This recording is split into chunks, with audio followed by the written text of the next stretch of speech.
Alors, dans cette vidéo, on va voir la théorie sur les atomes. Vous pouvez compléter vos notes de cours, les atomes, à partir de cette vidéo-là.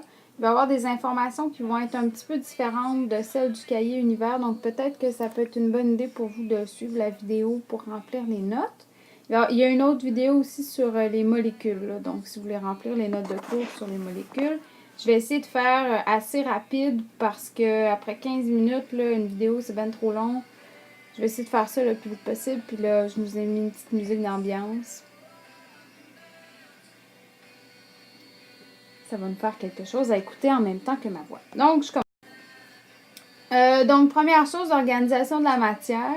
Qu'est-ce que c'est l'organisation de la matière? Bien, en fait, en chimie, quand on parle d'organisation de la matière, c'est la façon dont la matière est structurée, c'est-à-dire à la manière dont les particules sont agencées. Donc, dans la matière, dans toutes les substances, que ce soit des substances solides, liquides ou en fait toutes les formes de vie, il va y avoir une organisation des atomes et des molécules qu'on appelle organisation de la matière qui va être propre à chaque substance. Donc, ce qu'on voit ici, là, les petites billes, c'est souvent la façon dont on voit que c'est présenté sur des images, mais c'est pas tout à fait la réalité. On va le voir un petit peu avec nos atomes à nous qu'on va présenter. Mais bon, toutes les substances sont organisées d'une certaine façon, puis c'est ce qu'on appelle l'organisation de la matière. C'était la première définition. Pour ce qui est des modèles atomiques, donc on y va avec le premier scientifique qui est Démocrite, qui vivait dans l'Antiquité en fait, et que c'est le premier qui a énoncé un modèle atomique. Donc c'est un peu comme on se parlait de l'infiniment grand et l'infiniment petit, là. Les scientifiques à l'époque des Grecs et des Romains, et même à notre époque aujourd'hui, on n'a pas toutes les connaissances et on n'a pas en fait tous les outils technologiques pour arriver à toutes les connaissances scientifiques qu'on pense obtenir. Donc souvent c'est des suppositions, c'est en fait le meilleur modèle qu'on conçoit avec ce qu'on sait de la science et avec les outils qu'on a. Donc je retourne à nos moutons. Premier scientifique, Démocrite, son modèle, la matière est faite de petits grains infiniment petits et incassables qu'il a appelés atomes. Donc, dans le fond, ce que Démocrite nous dit, c'est que toute la matière, toutes les substances sont composées de minuscules grains qu'on ne peut pas casser et qu'on appelle des atomes. Quand on parle de matière, de substance, là, on parle vraiment de tout. On parle des particules d'air qu'on respire, des bureaux qui sont faits en bois ou en simili-bois, des chaises de plastique, n'importe quoi. Les animaux, les êtres vivants, l'air qu'on respire, ça je l'ai dit, je pense, les planètes, les soleils, tout ce que tu peux imaginer qui sont des substances sont des atomes. Ensuite, le deuxième modèle, celui qui va ressembler à celui qu'on utilise de nos jours, c'est le modèle de Dalton. Donc, Dalton a vécu dans les années 1766 et est mort en 1844. Donc, ça faisait déjà très longtemps qu'on avait pensé au modèle atomique, mais ça a été très long avant que ce modèle-là puisse être bonifié. Ça a été le cas avec John Dalton seulement. Donc, on utilise encore ces 4 principes pour parler d'organisation de la matière et de modèle atomique, mais la façon dont ils voyaient les atomes a un petit peu changé avec le temps. Donc, selon Dalton, le principe numéro 1 de l'organisation de la matière et de l'atome, c'est que toute matière est constituée d'atomes. Les atomes sont si petits qu'il est impossible de les observer. On ne peut ni les créer, ni les détruire, ni les diviser. Donc, dans l'animation qu'on a commencé à regarder au dernier cours, dans l'infiniment petit, on peut voir à un moment donné une image de ce qui peut être perçu par un microscope oculaire. Ça, c'est un microscope régulier qu'on a en laboratoire. Puis ensuite, on a encore plus petit ce qui peut être perçu par un microscope électronique. Et ça ne correspond pas en fait à l'atome.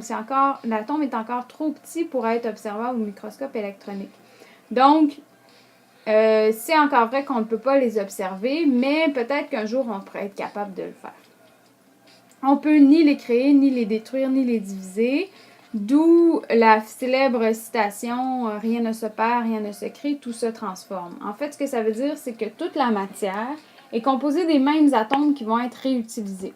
Donc, quand je mange une pomme, par exemple, par des procédés mécaniques et chimiques à l'intérieur de mon corps, je vais diviser les molécules de pommes pour aller rechercher les atomes et m'en servir pour que mes cellules grandissent, former des nouvelles cellules. Donc, tous les atomes qui vont composer mon corps proviennent d'un autre endroit. Et on va les réutiliser ou on peut encore les éjecter de notre corps en expirant, en excrétant, en perdant des bouts de peau, n'importe quoi. Principe numéro 2, tous les atomes d'un même élément sont identiques, ils ont la même masse et les mêmes propriétés. Ça veut dire que tous les atomes d'oxygène, comme ces deux-là ici, vont être identiques. Dès qu'on parle d'oxygène, d'un atome d'oxygène, il est toujours pareil. Il y a toujours les mêmes choses dans son noyau, il y a toujours les mêmes électrons qui gravitent autour. On va voir ensuite ce qui compose un atome. L'atome ici d'hydrogène va toujours être semblable. Et ici, on a un atome de carbone qui vont être semblables aussi. Tous les atomes de carbone sont semblables, qu'ils soient dans notre corps, qu'ils soient dans la Terre, qu'ils soient dans l'espace, qu'ils soient n'importe où. Si c'est un atome de carbone, il va toujours être de cette façon-là. Principe numéro 3, c'est un peu le même principe, mais on dit que tous les atomes d'éléments différents sont différents. Ils ont des masses différentes et des propriétés différentes. Ça veut dire qu'il y a seulement l'atome d'oxygène qui peut avoir ce nombre d'électrons-là et ce nombre de protons et de neutrons dans son noyau. Tous les autres atomes du tableau périodique, les autres atomes d'éléments différents vont être différents. Okay? Donc, tous ceux qui sont pareils, tous ceux qui sont différents. C'est ce que ça dit, principe numéro 3. Finalement, le principe numéro 4. Dans une réaction chimique, les atomes se séparent les uns des autres, s'unissent et s'assemblent de façon à former de nouvelles substances. Donc, c'est un peu ce que je vous disais avec ma pomme. Quand on a une réaction chimique, on va avoir un rassemblement d'atomes qui sont comme collés ensemble, qui se tiennent ensemble. Et quand ils se tiennent ensemble, on appelle ça une molécule. Dans une réaction chimique, les liens entre les atomes vont être brisés.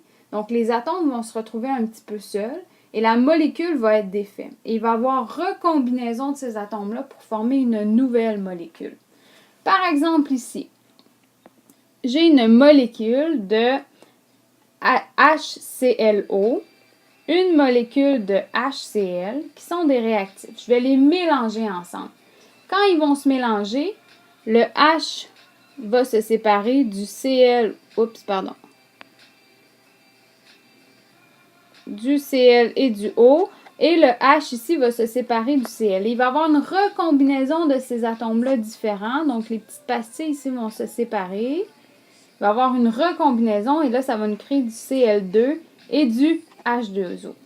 Et ça ici, ce que vous voyez, cette magnifique réaction-là, en fait, c'est une neutralisation. Donc, l'année passée, on vous a parlé de neutralisation, un acide et une base qui donnent une substance neutre. C'est exactement ce qu'on observe. Donc, ici, j'ai une base avec un acide et quand on va les mélanger, ça va donner un sel et de l'eau, donc une substance neutre. Ce que ça dit, le principe numéro 4, c'est que dans une réaction chimique, on peut défaire des molécules et ça va être une recombinaison d'atomes qui va faire une nouvelle molécule. Et là, nous, en laboratoire, on va vous montrer à distinguer des réactions chimiques que des réactions physiques, parce que parfois, on fait seulement des mélanges et on ne défait pas les molécules. Oh! Mon chien vient d'arriver à la course. Bref. Donc, des fois, on peut séparer des atomes et donc défaire des molécules, mais d'autres fois, on va juste mélanger des molécules ensemble, puis il n'y aura pas de création de nouvelles molécules. On va vous montrer comment faire la distinction en laboratoire. Donc, l'atome, finalement, qu'est-ce que c'est? Là, on est rendu à la 2e page des notes de cours. L'atome, c'est une unité élémentaire de la matière. Élémentaire, ça veut dire de base. C'est la plus petite particule d'une substance. Un atome ne peut pas être divisé par des moyens chimiques. Bon. Là, c'est sûr qu'avec les moyens nucléaires, les réactions nucléaires, on est capable de défaire ici le noyau de l'atome et donc on est capable de défaire l'atome. Mais de façon chimique, c'est impossible de défaire un atome. De façon naturelle, entre gros guillemets, c'est impossible de défaire un atome. Qu'est-ce qu'on a dans un atome? Bon, premièrement, on va avoir un noyau qui va être ici au milieu. Donc, l'atome est constitué de neutrons et de protons qui vont être ensemble dans un noyau. Et autour du noyau va graviter les électrons qui vont être ici. Donc, autour, sur des couches, vont graviter les électrons, vont tourner autour du noyau. Ça ressemble un petit peu à un système solaire. Donc, le noyau pourrait être comparé au Soleil, alors que les électrons pourraient être comparés aux planètes autour du système solaire. Ça veut dire que les électrons ne seront pas tous sur la même couche. Il va y avoir des électrons qui vont graviter un petit peu plus près du noyau et des électrons qui peuvent être plus loin ou plus loin comme ça ici. Et ça va dépendre de chaque atome. Je vais effacer mes gros barbeaux. Ça ne pas très bien. Alors, on revient ici. On a des neutrons. Les neutrons qui sont des particules neutres, donc ils n'ont aucune charge électrique. Ils sont neutres. Ensuite, dans le même noyau, on va avoir des protons qui vont être des particules positives. Ils vont être chargés positivement, chargés électriques, là, positivement. Et on va avoir des particules négatives, les électrons, qui vont graviter autour de l'atome. Et là, en fait, notre atome, de façon générale et naturelle, va être toujours neutre. Donc, il n'y aura pas de charge électrique associée à un atome naturel. Pourquoi c'est neutre si on a des protons, des électrons et des neutrons? C'est qu'en fait, les protons et les électrons vont toujours être en nombre égaux. Et là, ils vont s'annuler ensemble et ce que ça va faire, c'est un atome neutre. Bon, ceci dit, dans le modèle atomique, il y a comme deux sections. On a la section du noyau ici qui est composée de neutrons et de protons. Et autour du noyau vont graviter les électrons. Les électrons vont être sur les orbites. Donc, c'est un petit peu, comme je vous disais tantôt, le modèle du système solaire où on va avoir différentes orbites, des fois un peu plus rapprochées, des fois un peu plus éloignées du noyau. Mais là, si on se souvient des principes de Dalton, tous les atomes d'éléments qui sont semblables vont être pareils. Donc, par exemple, si j'ai un atome ici qui a un noyau, qui a deux couches, qui a des électrons ici, des électrons ici, que j'ai un atome de carbone qui est comme ça, tous les atomes de carbone vont être comme ça. Donc, tous les atomes de carbone vont avoir le même nombre de couches, le même nombre d'électrons sur chacun des couches, le même nombre de protons et de neutrons dans le noyau. Donc, je répète, le noyau est composé de neutrons et de protons, alors que les orbites vont être situées en périphérie de l'atome et représentent la trajectoire des électrons. C'est sur les orbites que vont se trouver les électrons. Et, petit fait supplémentaire, la masse d'un atome est composée exclusivement ou presque de la masse des neutrons et des protons, parce que les électrons sont tellement légers qu'ils comptent à peine dans la masse des atomes. On va en reparler là, quand on va parler du tableau périodique. Donc, en résumé, vous pouvez prendre ces mots-là pour compléter le texte trouvé dans vos notes. Donc, en résumé, en plein centre des atomes, on retrouve le noyau. Ce dernier est composé de deux particules. L'une d'elles est chargée positivement, c'est le proton. L'autre n'est pas chargée, elle est donc neutre, c'est le neutron. En périphérie de l'atome, on retrouve des orbites. C'est sur celles-ci que les électrons circulent. Ces particules sont chargées négativement et l'ensemble de l'atome est neutre. Ensuite, à la page 3 et 4 dans vos notes de cours, donc vous avez des exemples de molécules qui sont des assemblements de différents atomes. Et là, il va falloir que vous soyez en mesure de déterminer combien il y a d'atomes en tout et des atomes de quels éléments. Donc, des atomes qui sont pareils ou des atomes qui sont différents. Et on a mis leur symbole chimique. Donc, par exemple, en A, la molécule d'eau est composée de deux atomes hydrogène H et un O. Et là, vous voyez, il y a comme trois petites boules, dont deux boules pareilles puis une petite boule différente. Donc, tout ce que je veux, c'est que vous me disiez combien il y a d'atomes dans la molécule, des atomes de quoi et quoi. Si je fais le B, acide chlorhydrique, là, j'ai un H, j'ai un Cl. Donc, j'ai deux atomes dans ma molécule de HCl, d'acide chlorhydrique, un atome H, un atome Cl. Les deux sont différents. Donc, c'est juste ça que vous avez à faire. Le E va peut-être être un petit peu plus... on se creuse les méninges, là, mais ça devrait être assez facile, vous êtes capable de le faire. Donc, la deuxième vidéo va traiter des molécules.